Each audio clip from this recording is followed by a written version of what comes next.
Bonjour, dans cette vidéo, je vais vous présenter une technique qui appartient à la famille de la broderie d'or. Elle est facile et rapide, il s'agit de la couchure simple. La couchure peut être utilisée comme un point de contour ou de remplissage, mais aujourd'hui, nous allons nous y intéresser uniquement en tant que point de contour. Abonnez-vous pour ne pas rater les prochains tutos sur la couchure.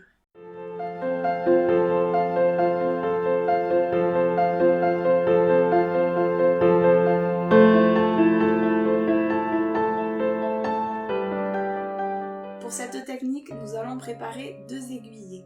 On enfile une aiguille fine et on fait un nœud à l'autre bout, comme dans la broderie traditionnelle. Nous allons également préparer une deuxième aiguillet avec un fil métallique plus épais que l'on enfile dans une aiguille plus grosse. On rentre le fil épais dans le tissu et on ne fait pas de nœud. On laisse pendre une petite longueur. Ensuite, avec le fil fin, nous allons réaliser des points de maintien perpendiculaires au fil métallique pour le plaquer contre le tissu, tout en lui donnant la direction que l'on souhaite. Une fois l'aiguillet du fil fin terminé, on fait un nœud également. On peut en profiter pour s'occuper de l'autre fil. On ne va pas faire de nœud car il serait trop gros, alors on va plutôt l'emprisonner dans les points de maintien. Le mien l'est déjà partiellement sans faire exprès, je vais donc continuer en renfilant l'aiguille et en le faisant passer dans les points de maintien. Quand j'ai coincé une longueur suffisante pour que cela ne se défasse pas, je coupe. Revenons sur l'endroit. Je continue à maintenir mon fil métallique avec une deuxième aiguillée de point de maintien. Comme vous le constatez, on a besoin des deux mains pour cette technique. Donc moi je vous conseille d'utiliser un serre-joint pour maintenir le tambour contre votre bureau et ne pas avoir besoin d'une main pour le tenir. On espace les points d'environ 5 mm, mais pour faire des virages serrés, il va falloir les rapprocher un peu les uns des autres.